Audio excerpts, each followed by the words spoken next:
All right, so let's get into the kinds of keywords that there are. So first of all, there's two types of keywords. I hope you guys can see this picture all right. I tried to make it bigger, but it gets a little bit blurry. But this was the best picture that I could come up with that really showed a good description of what I'll be talking about. So basically, there are short tail keywords or seed keywords, and there are long tail keywords. And then, of course, there's keywords that are in between those two.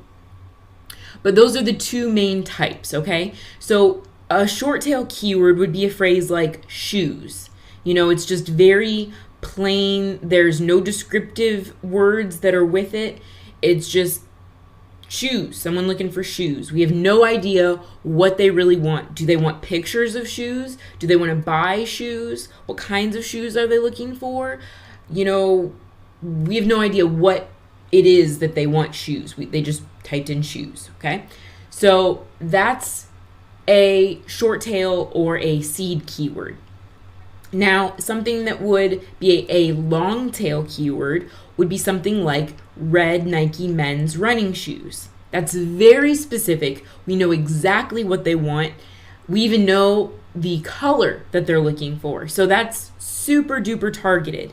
Now, of course, the word shoes is going to get way more searches than red Nike men's running shoes. However, a very important thing to take into account and to keep in your mind is that there's no way, it's virtually impossible this day and age to rank for seed keywords. Things like shoes, purses, digital marketing. You know, digital marketing would actually be more in between those two, like the word marketing, for example. That would be a seed keyword.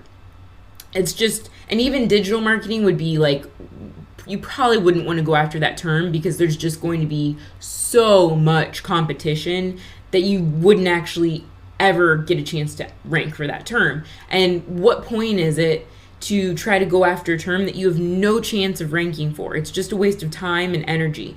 So the whole point of keyword research is to find terms that we can actually use and rank for so that we can actually get that traffic and those extra visitors to our website. Because if we're choosing, and I've had this before, especially working on Fiverr and doing freelance work, sometimes you will return the research back to clients and they will still refuse to use your recommendations, which at the end of the day, I can't, you can only lead a horse to water. You can't make it drink. However, I do recommend doing keyword research in order to find terms that you can rank for and using those terms. Otherwise, you're just going to be kind of fooling yourself in a sense of trying and rank for something like shoes or even Nike shoes. That would be like ridiculously hard to try and rank for, and you probably don't have the time or budget in order to be able to rank for a term like that. So that's why our whole strategy here that we're going to be talking about in this entire course is built around finding these long tail keyword phrases, because and the reason we want to do that is threefold. Number one, lower competition, way lower competition. We actually have a chance of ranking for terms like this that are low or long tail terms. The other thing is that it helps us optimize for semantic search. If in case you guys don't know what that means, it's when people are typing things into Google or another search engine, or nowadays they're on their phones, and that's really where semantic search came into play, is when people are talking into their phones. Maybe they want to look up, dentist, Atlanta, Georgia. So that would be a search term. Another thing would be, hotels in Atlanta, Georgia. That would be semantic search, where it's almost like a conversation. It's human English, right? It's usable, it's user friendly, and it makes sense when you read it out. Even red Nike men's running shoes, that still makes sense when you're reading it out. Now, some terms, as you dive in more to the research, you will see that even terms like, maybe it'll be men's running shoes, Nike red. Now that's weird. That's sort of a weird term, because obviously we know that people may be searching that in because they want to find those results, but it's very hard for us to use that in a way that would make sense in our content. Now, it's not impossible. There are creative ways that you can still use those terms.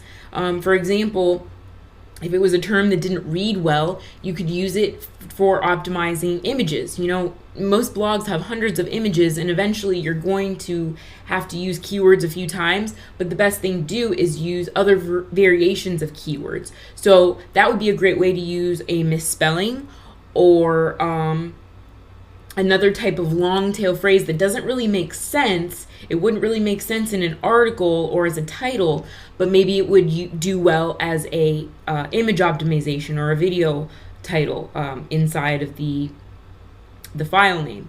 So those are other ways that you can optimize things that don't read well but are still valuable for SEO. So going back here for a moment, between our seed keywords or the short tail keywords and of course the long tail keywords, then you have those middle phrases where maybe it's something like men's shoes, or maybe it's like men's Nike shoes. So those would be in between these two here. Now, a good rule of thumb is if it's one word, it's a seed keyword for sure, or a short tail keyword phrase. If it has 3 to 4 or more words, it can be considered a long tail keyword. Usually if it's over 4 words or more, but sometimes even 3. It just depends on your industry and market.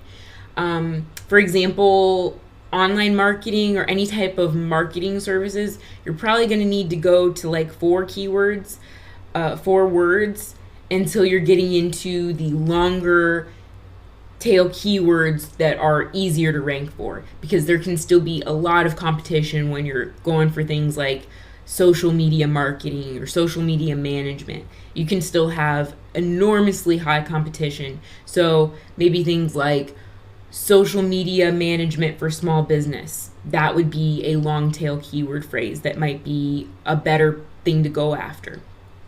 So that is the difference between short tail and long tail keyword phrases, and that just kind of puts in perspective what we're going to be covering over this entire course. And of course, you can see here as we go along this curve, the chances of you converting these people also increase, because that is a term that buyers are looking for, right? Someone that is ready to buy a new pair of tennis shoes, they're looking up, I want red Nike men's running shoes. So they know exactly what they want, and they're closer to being ready to buy.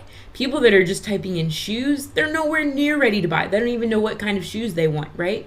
So that's why we like to go after these long tail keyword phrases, because not only are they easier to rank for, they're also going to be easier to convert people, because we're targeting the people that are closer to the end of the customer buying phase. And we're going to be talking about that later on in this course, in case you're not quite familiar with what the customer buying phases are. Stay tuned for that later in this course, and you can review that there. So that has been the 2 main types of keywords